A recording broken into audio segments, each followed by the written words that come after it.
Hello दोस्तों, नमस्कार। स्वागत है आप सभी लोगों का कंप्यूटर मास्टर चैनल की एक और नई वीडियो में।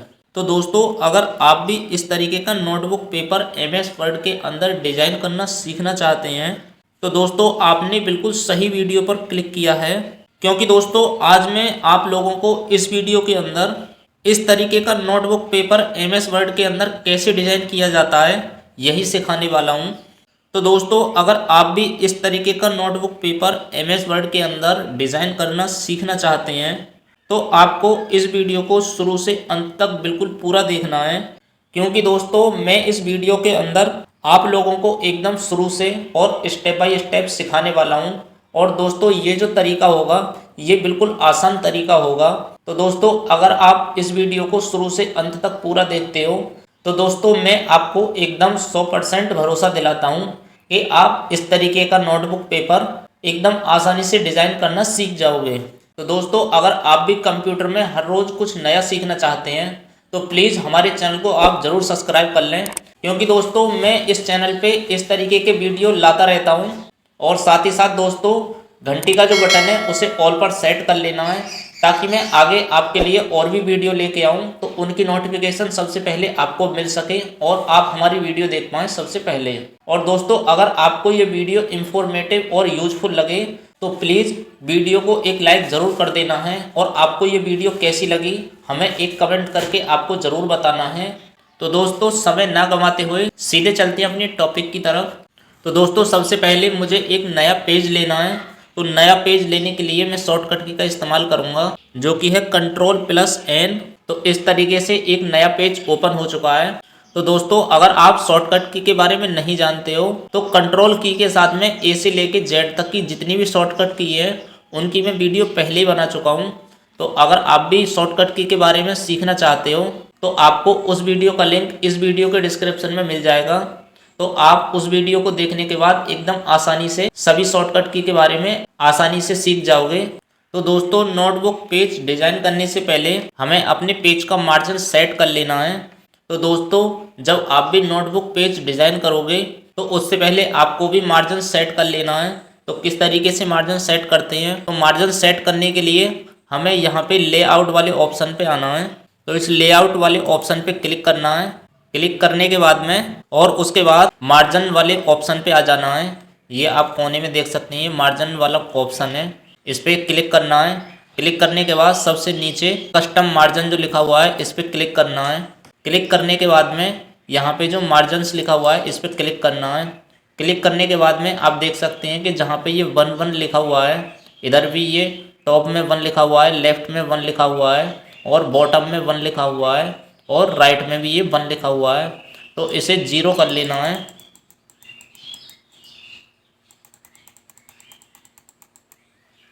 तो इस तरीके से आपको इन चारों को 0 कर लेना है।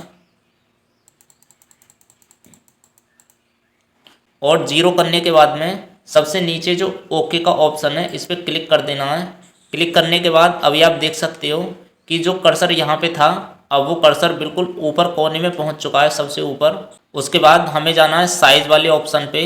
ये तीसरे नंबर पे जो साइज़ वाला ऑप्शन है इस पे आने के बाद और A4 साइज़ कर लेना है। तो इतना काम करने के बाद में हमें इंसर्ट वाले ऑप्शन पे आ जाना है। ये तीसरे नंबर पे आप इंसर्ट वाला ऑप्शन देख सकते हो, जहाँ पे मेरा माउस का कर्सर है इस पर क्लिक करना है। क्लिक करने के बाद में यहाँ पे आपको एक ऑप्शन मिलेगा टेबल वाला। तो टेबल वाले ऑप्शन पे आपको क्लिक कर देना है। और क्लिक करने के बाद में यहाँ पे आप देख सकते हो कि इस तरीके से बॉक्स बने हुए हैं। तो आपको इन बॉक्स को इस तरीके से सेलेक्ट करते हुए अपने माउस का कर्सर नीचे की तरफ लेके आना है इस तरीके से। तो अभी आप देख सकते हो कि इस तरीके से कुछ लाइनें बन चुकी हैं। तो अब ये लाइन मुझे थोड़ी नीचे की तरफ लेके आनी है, ताकि यहाँ पे मैं डेट वाला जो बॉक्स है उसे यहाँ पे बना सकूँ। तो इसे नीचे लेके आने के लिए यहाँ पे आप एक बॉक्स देख सकते हैं ऊपर, जहाँ पे मेरे माउस का कर्सर है। इस बॉक्स पे आके और इस तरीके से ये अप डाउन और राइट लेफ्ट एरो बन जाएगा। तो यहाँ पर आपको अपने माउस का लेफ्ट बटन क्लिक कर देना है। क्लिक करने के बाद आप देख सकते हो कि इस तरीके से ये पूरी लाइन जो है वो सेलेक्ट हो चुकी हैं। और सेलेक्ट करने के बाद में फिर से आपको यही चौकोर वाले बॉक्स पे आ जाना है। आने के बाद इस तरीके का यहाँ पे, तो इस तरीके का यहाँ से फिर से अप डाउन और राइट लेफ्ट एरो दिखाई देंगे आपको। और अपने माउस का लेफ्ट बटन दबाते हुए नीचे की तरफ इस तरीके से ड्रैग करके लेके आना है। तो जहाँ तक भी आपको ये रखना है तो इस तरीके से ड्रैग करके लेके आना है और ड्रैग करने के बाद इस तरीके से यहाँ से छोड़ देना है। तो इस तरीके से ये छोड़ देना है। तो उसके बाद आप दोस्तों जैसा कि देख रहे हो कि जो मैंने यहाँ पे लाइन इंसर्ट की हैं तो इनका जो गैप है वो अभी कम है। तो इनका गैप बढ़ाने के लिए सबसे पहले ये लाइन जो बनी हुई है इनको पूरा सेलेक्ट कर लेना है। तो सेलेक्ट करने के लिए तो यहाँ पे ये जो बॉक्स देख रहे हैं इस बॉक्स के ऊपर अपने माउस का कर्सर लेके आना है और कर्सर लाने के बाद अपने माउस का लेफ़्ट बटन क्लिक कर देना है। जैसे ही आप लेफ़्ट बटन क्लिक करोगे तो इस तरीके से ये पूरी जो लाइन है वो सेलेक्ट हो जाएंगी। इसके बाद हमें जाना है टैब लेआउट वाले ऑप्शन पे और टैब लेआउट वाले ऑप्शन पे आने के बाद यहाँ पे आपको ऊपर एक ऑप्शन मिलेगा टेबल रो हाइट का। अभी आप यहाँ पे देख सकते हो कि टेबल रो जो हाइट है वो है 0.01।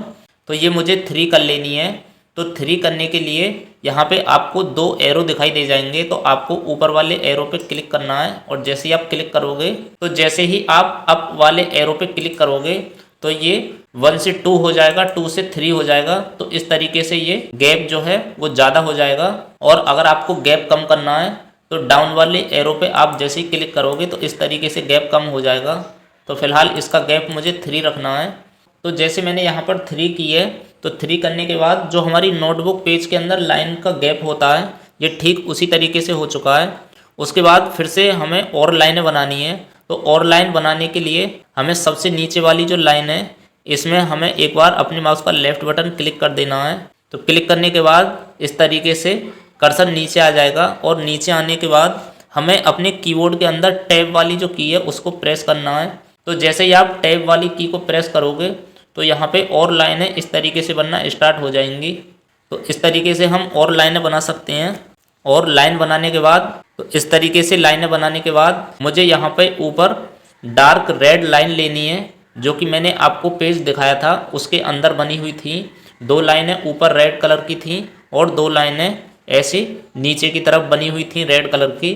तो उस तरीके की लाइनें बनाने के लिए हमें इंसर्ट वाले ऑप्शन के अंदर जाना है। तो इंसर्ट में आने के बाद हमें शेप्स वाला एक ऑप्शन मिलेगा, इस पर हमें क्लिक कर देना है। क्लिक करने के बाद हमें यहाँ पे लाइन वाली एक शेप मिल जाएगी तो इस पर हमें क्लिक कर देना है। और क्लिक करने के बाद मुझे यहाँ से एक लाइन ड्रॉ करनी है। तो लाइन ड्रॉ करने के लिए अपने माउस का कर्सर मुझे यहाँ पे रखना है और यहाँ पर रखने के बाद तो यहाँ पर लाइन ड्रॉ करने के लिए अपने माउस का कर्सर आपको यहाँ पर रखना है। जब ये प्लस वाला आइकन बन जाए उसके बाद आपको शिफ्ट वाली की प्रेस करनी है कीबोर्ड के अंदर और अपने माउस का जो लेफ़्ट बटन है उसे ड्रैग करते हुए राइट की तरफ लेके जाना है और ये मुझे एंड तक ऐसे ड्रैग करके और यहाँ पे मुझे ये छोड़ देना है। तो अभी आप देख सकते हो कि इस तरीके से एक लाइन और ड्रॉ हो चुकी है। तो दोस्तों लाइन ड्रॉ करने के बाद अगर आप कहीं बाहर क्लिक कर देते हो तो बाहर क्लिक करने के बाद शेप फॉर्मेट का जो ऑप्शन है वो यहाँ से हट जाता है। तो उसे वापस से लाने के लिए फिर से हमें अपने माउस का जो कर्सर है वो इस लाइन पे लेके आना है और लाने के बाद जब इस तरीके से ये 4 एरो बन जाएं लाइन के ऊपर, अप एरो, डाउन एरो और राइट एरो, लेफ्ट एरो, उसके बाद आपको अपने माउस का लेफ़्ट बटन क्लिक कर देना है। क्लिक करने के बाद फिर से ये लाइन जो अभी ड्रॉ की थी वो सेलेक्ट हो चुकी है और यहाँ पर शेप फॉर्मेट का जो ऑप्शन है वो भी आ चुका है। तो शेप फॉर्मेट पे आने के बाद जो हमने ये लाइन ड्रॉ की थी तो उस लाइन का जो कलर है वो हमें रेड करना है। तो रेड करने के लिए शेप आउटलाइन वाले ऑप्शन पे आना है। आने के बाद यहाँ से डार्क जो रेड कलर है इसे सेलेक्ट कर लेना है और सेलेक्ट करने के बाद फिर से हमें शेप आउटलाइन वाले ऑप्शन पे आना है। आने के बाद यहाँ से हमें विड्थ पे जाना है और विड्थ पे जाने के बाद तो यहाँ से हम अपनी लाइन की जो मोटाई है वो सिलेक्ट कर सकते हैं। तो यहाँ से मैं 2 pt कर लेता हूँ इसे। तो 2 pt करने के बाद कुछ इस तरीके की लाइन की मोटाई हो जाएगी और उसके बाद इसके ऊपर हमें एक लाइन और लगानी है। तो जैसा कि आपने नोटबुक पेज में पहले देखा था कि उसमें ये डबल लाइन थी। तो ऐसी डबल लाइन करने के लिए इस लाइन को सबसे पहले सेलेक्ट कर लेना है। सेलेक्ट करने के बाद में हमें अपने कीबोर्ड के अंदर कंट्रोल वाली की को प्रेस करना है। तो जैसे ही आप कंट्रोल वाली की को प्रेस करोगे तो प्रेस करने के बाद कुछ इस तरीके का प्लस का जो आइकन है वो बन जाएगा। तो अपने माउस को हमें ऊपर की तरफ ड्रैग करके इस तरीके से लेके जाना है। तो आप देख सकते हैं कि यहाँ पे डबल लाइन बन चुकी है और ये हमें जहाँ पर भी रखनी है इस तरीके से तो यहाँ पे हमें छोड़ देनी है। तो इस तरीके से डबल लाइन बन जाएंगी। तो इसका दूसरा तरीका भी है। तो दूसरा तरीका है कि हमें अपने कीबोर्ड के अंदर Ctrl+C वाली की को प्रेस करना है और उसके बाद फिर से हमें Ctrl+V वाली की को प्रेस करना है। तो इस तरीके से ये कॉपी हो जाएगी। इसकी कॉपी होने के बाद हमारे कीबोर्ड के अंदर जो 4 बटन रहते हैं अप डाउन और लेफ्ट राइट एरो वाले, उससे हमें इस तरीके से ये सेट कर लेनी है। तो जितनी भी हमें दूरी पे रखनी है इस तरीके से हमें दूरी सेलेक्ट कर लेनी है। तो इसके 2 तरीके हैं। इसके बाद हमें ऊपर से नीचे की तरफ 2 रेड लाइन लगानी है। तो उसके लिए फिर से हमें इंसर्ट वाले ऑप्शन पे आना है और इंसर्ट वाले ऑप्शन पे आने के बाद शेप्स वाले ऑप्शन पे आना है और उसके बाद फिर से हमें लाइन वाली शेप सेलेक्ट कर लेनी है। सेलेक्ट करने के बाद अपने माउस का जो कर्सर है वो हमें ऊपर रखना है। ऊपर रखने के बाद शिफ्ट वाली की को प्रेस करना है और नीचे की तरफ इस तरीके से ड्रैग करते हुए लेके जाना है और उसके बाद हमें शिफ्ट वाली की छोड़ देनी है। तो आप देख सकते हो कि इस तरीके से लाइन हो जाएगी। अब ये लाइन पूरी नहीं है तो इसे पूरी करने के लिए फिर से शिफ्ट वाली की प्रेस करनी है और अपने माउस का जो कर्सर है वो हमें यहाँ पे लेके आना है और नीचे की तरफ जब आप ड्रैग करोगे तो इस तरीके से एक ही बार में ये पूरी लाइन ड्रॉ हो जाएगी। तो उसके बाद इस लाइन का कलर चेंज करना है। तो कलर चेंज करने के लिए फिर से हमें शेप आउटलाइन वाले ऑप्शन पे आना है। आने के बाद ये डार्क जो रेड है ये सेलेक्ट कर लेना है। उसके बाद फिर से शेप आउटलाइन वाले ऑप्शन पे आना है। आने के बाद अपनी लाइन की जो मोटाई है वो सिलेक्ट करनी है। तो विड्थ वाले ऑप्शन पे आ जाना है। तो विड्थ वाले ऑप्शन पे आने के बाद ऊपर वाली जो लाइन मैंने वो 2 पीटी रखी थी तो इसे भी मैं 2 पीटी कर लेता हूँ ताकि दोनों की मोटाई एक बराबर हो। तो इसी के बराबर में मुझे एक लाइन और लगानी है। तो एक लाइन और लगाने के लिए अपने कीबोर्ड के अंदर कंट्रोल वाली की को प्रेस करके रखना है। प्रेस करने के बाद इस तरीके से अपने माउस का जो कर्सर है वो लाइन के ऊपर लेके आना है। तो इस तरीके से एक प्लस का आइकन बन जाएगा। उसके बाद आपको ये आगे या पीछे की तरफ ड्रैग करना है। तो जब आप आगे या पीछे की तरफ ड्रैग करोगे तो इस तरीके से आप एक लाइन से 2 लाइन बना सकते हो। और अगर आपको ये एडजस्ट करनी है, ऊपर करनी है, नीचे करनी है, आगे लेके जानी है या पीछे की तरफ लेके जानी है, तो आप कीबोर्ड में जो 4 बटन होते हैं up down left right arrow वाले, तो आप उनकी मदद से इसे एडजस्ट कर सकते हैं। उसके बाद यहाँ पे हमें डेट और पेज वाला एक बॉक्स बनाना है। तो बॉक्स बनाने के लिए फिर से हमें इंसर्ट वाले ऑप्शन पे आना है। आने के बाद शेप्स वाले ऑप्शन पे आना है। आने के बाद आपको यहाँ से बहुत सारे बॉक्स की जो शेप्स हैं वो देखने के लिए मिल जाएंगी। तो आपको जो भी शेप्स अच्छी लगे तो आप यहाँ से सेलेक्ट करने के बाद वहाँ पे शेप लगा सकते हैं। तो मान लीजिए कि मैं यहाँ से ये वाली शेप सेलेक्ट करने के बाद तो यहाँ पे इस तरीके से मैं ड्रैग करते हुए ये शेप यहाँ पे सेट कर लेता हूँ। तो इस तरीके से यहाँ पे मैं शेप इंसर्ट कर लेता हूँ। तो इंसर्ट करने के बाद अगर आपको लगे कि हमारी शेप की स्टाइल वो ब्लू है या ब्लैक है तो इसे चेंज करने के लिए शेप स्टाइल वाले ऑप्शन पे आना है और यहाँ पे जो वाइट वाला है इस पर क्लिक कर देना है। तो क्लिक करने के बाद आप देख सकते हो कि ये पहले ब्लू कलर का था, अब वो वाइट कलर का हो चुका है। तो इसके बाद इसकी मुझे आउटलाइन जो है वो रेड कलर की करनी है। तो रेड कलर की करने के लिए फिर से हमें शेप आउटलाइन वाले ऑप्शन पे जाना है और यहाँ से मैं डार्क रेड कर लेता हूँ। डार्क रेड करने के बाद फिर से इसकी मोटाई मुझे इन लाइनों के बराबर रखनी है। तो फिर से मैं शेप आउटलाइन वाले ऑप्शन पे जाता हूँ और जाने के बाद विड्थ वाले ऑप्शन पे आना है और आने के बाद यहाँ से 2 पीटी कर लेता हूँ। तो 2 पीटी करने के बाद आप देख सकते हो कि जो लाइनों की मोटाई है वही ये बॉक्स की मोटाई हो चुकी है। तो उसके बाद इस बॉक्स के अंदर हमें पेज नंबर और डेट लिखनी है। तो उसे लिखने के लिए हमें इंसर्ट वाले ऑप्शन पे आ जाना है और फिर से हमें शेप्स वाले ऑप्शन पे आना है। शेप्स वाले ऑप्शन पे आने के बाद यहाँ पे आप देख सकते हो कि एक बॉक्स मिल जाएगा आपको जिसके अंदर ए लिखा हुआ है, यानी कि ये टेक्स्ट बॉक्स है।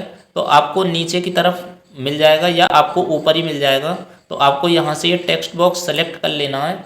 सेलेक्ट करने के बाद अपने माउस का लेफ्ट बटन प्रेस करना है। प्रेस करने के बाद आपको इस तरीके से नीचे की तरफ ये ड्रैग करते हुए लाना है। तो इस तरीके से चौकोर टेक्स्ट बॉक्स बन जाएगा। तो दोस्तों अब बारी आती है इस चौकोर बॉक्स के अंदर पेज नंबर और डेट लिखने की। तो वो कैसे लिखते हैं, तो उसे लिखने के लिए तो जब आप इस तरीके से इसे नीचे ड्रैग कर दोगे तो यहाँ पर पॉइंटर आ जाएगा।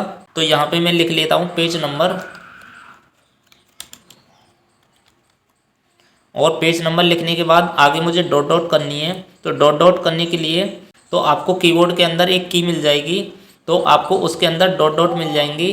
तो जब आप उस की को बार बार प्रेस करोगे तो इस तरीके से बहुत सारी डॉट डॉट आप बना सकते हो।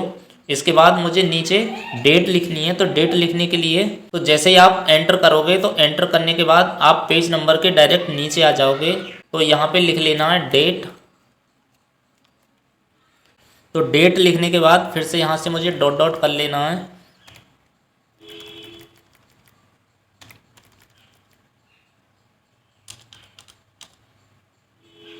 और आगे मैं लिख देता हूँ 2025। तो आपको जो भी साल लिखनी है तो आप वो साल लिख सकते हैं। तो उसके बाद अभी आप देख सकते हो कि यहाँ पे इसकी जो दूरी है वो थोड़ी ज़्यादा दूरी हो रही है, तो इसे पास लाने के लिए तो उसके बाद आप देख सकते हो कि इसकी जो दूरी है वो थोड़ी ज़्यादा दूरी है। तो इस दूरी को कम करने के लिए सबसे पहले इस तरीके से सेलेक्ट कर लेना है, और सेलेक्ट करने के बाद में होम वाला जो ऑप्शन है इस पर क्लिक कर देना है। क्लिक करने के बाद पैराग्राफ के अंदर आपको यहाँ पे एक ऑप्शन मिल जाएगा लाइन एंड पैराग्राफ स्पेसिंग। तो इस पर आपको क्लिक कर देना है। क्लिक करने के बाद यहाँ पे जो लिखा हुआ है 1.0 इस पर एक बार क्लिक कर देना है। क्लिक करने के बाद आप देख सकते हो कि थोड़ी ऊपर हो चुकी है। उसके बाद फिर से इस पर क्लिक करना है। क्लिक करने के बाद ऐड स्पेस बिफोर पैराग्राफ पे क्लिक कर देना है। क्लिक करने के बाद फिर से आपको उसी ऑप्शन पे ओके कर देना है, और उसके बाद ये जो लिखा हुआ है ऐड स्पेस आफ्टर पैराग्राफ इस पर क्लिक कर देना है। तो जैसे आप क्लिक करोगे तो आप देख सकते हो कि इसकी जो दूरी है वो बहुत ही कम हो चुकी है। तो अब जो ये टेक्स्ट हमने यहाँ पे लिखा था तो ये उठा के इस चौकोर बॉक्स के अंदर लेके आना है। तो इसे लाने के लिए हमें लाइन के ऊपर अपने माउस का जो कर्सर है वो लेके जाना है। तो इस तरीके के 4 एरो बन जाएंगे। उसके बाद अपने माउस का लेफ्ट बटन प्रेस करना है, और प्रेस करने के साथ तो इसे ड्रैग करते हुए अपने बॉक्स के ऊपर लेके आना है। तो जैसे ही मैं इसे बॉक्स के ऊपर लेके आया हूँ तो आप देख सकते हैं कि बॉक्स इसके पीछे छिप चुका है। तो इसे ठीक करने के लिए हमें सेव फॉर्मेट वाले ऑप्शन पे आना है। आने के बाद यहाँ पे आपको एक ऑप्शन मिलेगा सेव फिल। तो इस पर क्लिक करने के बाद नो फिल कर देना है। नो फिल करने के बाद नीचे एक ऑप्शन और मिलेगा सेव आउटलाइन। सेव आउटलाइन पे आने के बाद नो आउटलाइन कर देना है। तो नो आउटलाइन करने के बाद अभी आप देख सकते हो कि ये एकदम ट्रांसपेरेंट हो चुका है, यानी कि बॉक्स जो छिपा हुआ था अब वो बिल्कुल सही हो चुका है। उसके बाद अगर मान लीजिए थोड़ा हमें ये बड़ा करना है या थोड़ा छोटा करना है, तो छोटा या बड़ा करने के लिए इसे एडजस्ट करने के लिए सबसे पहले इसे सेलेक्ट कर लेना है। सेलेक्ट करने के बाद होम वाले ऑप्शन पे आना है। होम वाले ऑप्शन पे आने के बाद यहाँ पे हम इसे इस तरीके से छोटा या बड़ा कर सकते हैं। तो उसके बाद अगर ये हमें और एडजस्ट करना है इस बॉक्स के अंदर, तो हमारे कीबोर्ड के अंदर अप डाउन और लेफ़्ट राइट एरो की मदद से हम इसे इस तरीके से एडजस्ट कर सकते हैं। अगर ये ऊपर लेके जाना है तो ये एकदम परफेक्ट यहाँ पे एडजस्ट हो चुका है। तो दोस्तों अभी आप देख सकते हैं कि हमारे MS वर्ड के अंदर नोटबुक पेपर बन के एकदम तैयार हो चुका है। तो दोस्तों आप भी अपने MS वर्ड के अंदर नोटबुक पेपर एकदम आसानी से बना सकते हो। तो दोस्तों वीडियो के लास्ट में मैं यही आशा करता हूँ कि मैंने आपको जितना भी बताया है आप अच्छे से समझ गए होंगे। और दोस्तों अगर इसके बाद अगर आपका कोई डाउट है या आप कुछ पूछना चाहते हैं या आपकी कोई कन्फ्यूज़न है तो आप मुझे इस वीडियो में कमेंट करके बता सकते हैं। तो आपका जो भी डाउट है या जो भी कन्फ्यूज़न है उसे मैं दूर करने की पूरी कोशिश करूँगा। और दोस्तों वीडियो में जाते जाते प्लीज़ चैनल को ज़रूर सब्सक्राइब कर लेना है, और साथ ही साथ घंटी का जो बटन है उसे ऑल पर सेट कर लेना है। तो मिलते हैं नेक्स्ट वीडियो में।